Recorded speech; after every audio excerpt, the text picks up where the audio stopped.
इस वीडियो को लाइक करके शेयर कर दें और चैनल सब्सक्राइब नहीं किया तो चैनल भी सब्सक्राइब कर लीजिए। अब देखिए, सबसे पहले मैं आपको अपने फैब्रिक की वेट दिखा देती हूँ। यहाँ पर मेरे कपड़े का जो अरज है वो ज्यादा नहीं है, तो यहाँ पर कपड़े का अरज 42 इंच है, यानी मैं कम अरज में एक कुर्ती बना रही हूँ। आप ज्यादा अरज लेंगे तो आपका फ्लेयर और अच्छा बनेगा। इसके बाद किनारी वाली साइड से हम अपनी कुर्ती की रेडी लेंथ में 1.5 से 2 इंच प्लस करके ले लेंगे। तो ये मेरी कुर्ती की लेंथ है, मैंने 46 इंच ली है। अब यहाँ से पहले हम इसको कट कर लेंगे। तो ये हमारा फ्रंट वाला पार्ट कट हो जाएगा। अब इसको हमने फोल्ड करना है। ये देखिए, इसकी किनारी वाली साइड को मिलाते हुए हमने इस तरह से डबल कर लेना है और खुली साइड मैंने अपनी तरफ रखी है। किनारी को बराबर अच्छे से मिलाकर रखेंगे। अब खुली साइड से यहाँ पर हमें 1.5 इंच का मार्क करना है। तो ये मार्क हमें नीचे तक करना है, क्योंकि हम इसमें फैशन पट्टी यानी जो पार्ट हमारा ओवरलैप होगा उसके लिए हमने यहाँ पर 1.5 इंच कपड़े को अंदर की तरफ फोल्ड करके पिन लगाकर इसको सिक्योर कर दिया है। तो नीचे तक हमने कपड़े को 1.5 इंच फोल्ड किया और उसके ऊपर पिन लगा दी है। तो यही पट्टी जो है 1 इंच की हमारी ओवरलैप होगी, जहाँ पर हमारे काज बटन बनेंगे। सो गाइस, मैं बड़े मेजरमेंट के साथ ही कुर्ती बना रही हूँ, बट आप वीडियो को अच्छी तरह से देखेंगे और फॉर्मूले को समझेंगे तो यहाँ पर आप अपने साइज के हिसाब से भी बना सकते हैं और आप छोटे बच्चों के लिए भी बना सकते हैं। इसके बाद ये जो बचा हुआ फैब्रिक है इसको वापस से हमने इस तरह से फोल्ड करना है और इसकी जो बंद वाली साइड है वो हम अपनी तरफ रखेंगे, इस तरह से खुली साइड आगे की तरफ। अब जो हमने फ्रंट के लिए 1.5 इंच पट्टी फोल्ड करने के लिए फैब्रिक लिया था वो हमने इसके ऊपर रखना है। बैक वाली साइड में हम तकरीबन 1 इंच मार्क करेंगे और इस मार्क को हम सीधा कर देंगे। ये हमारा बैक वाला पार्ट है। अब इस मार्क पे हम अपना ये फ्रंट वाला पार्ट मिलाकर रखेंगे, यानी बैक वाली जो साइड है वो हमारी 1 इंच बड़ी रहेगी, क्योंकि हम इसमें कॉलर लगा रहे हैं। तो यहाँ से अब हमने अपने शोल्डर का हाफ प्लस 1 इंच ले लेना है।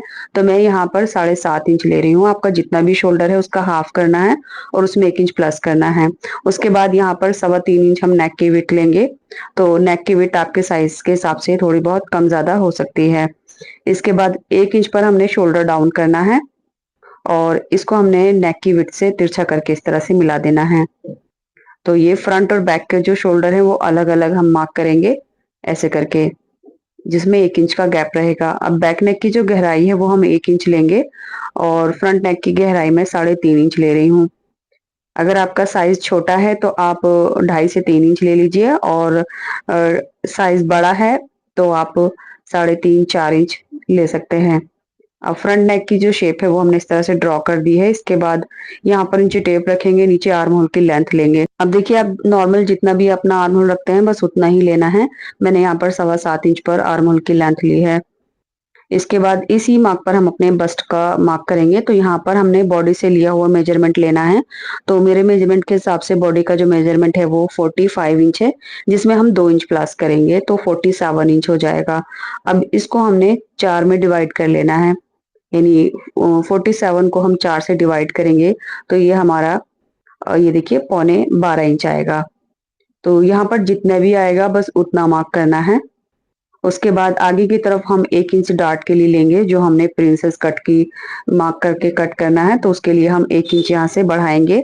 अब हमने आगे की तरफ 1.5 इंच मार्जिन लेना है, तो ये 1.5 इंच का मार्जिन भी लेना जरूरी है। तो जितना हमने जिस तरह से लिया है आपको भी अपने साइज के हिसाब से उसी तरह से उतना ही लेना है।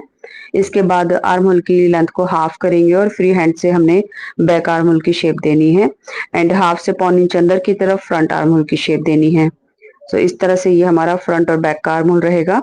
इसके बाद हम वेस्ट लाइन मार्क करेंगे। तो बस्ट से वेस्ट की लेंथ में 7.5 इंच ले रही हूँ। आपका साइज मीडियम स्मॉल है तो आप 7 इंच ले सकते हैं।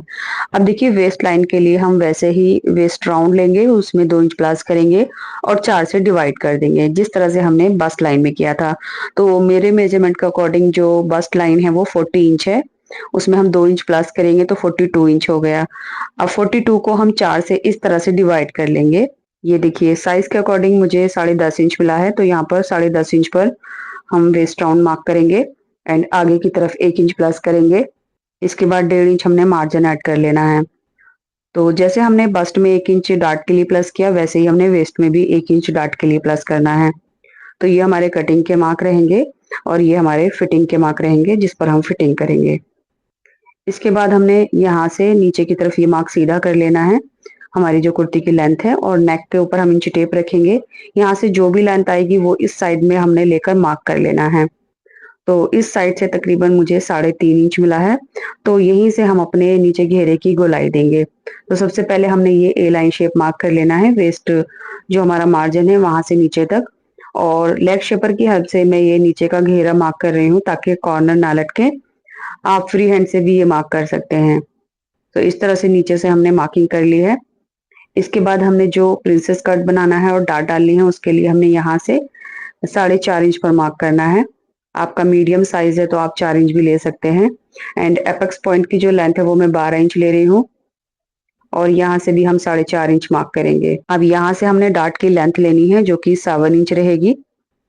तो हमने 7 इंच पर सीधा मार्क करना है। इस साइड से भी हमने 4.5 इंच चेक कर लेना है। ये देखिए यहाँ से 4.5 इंच रहेगा। अब डाट की लेंथ को हमने हाफ कर लेना है जो कि 3.5 इंच रहेगा। इसके बाद यहाँ से दोनों तरफ आधा आधा इंच पर मार्क करेंगे क्योंकि हमने 1 इंच की डाट के लिए मार्जिन ऐड किया था।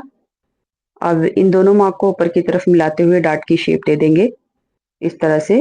और डाट के इस वाले पॉइंट को हमने यहाँ ऊपर की तरफ गोलाई देते हुए फ्री हैंड से मिलाना है।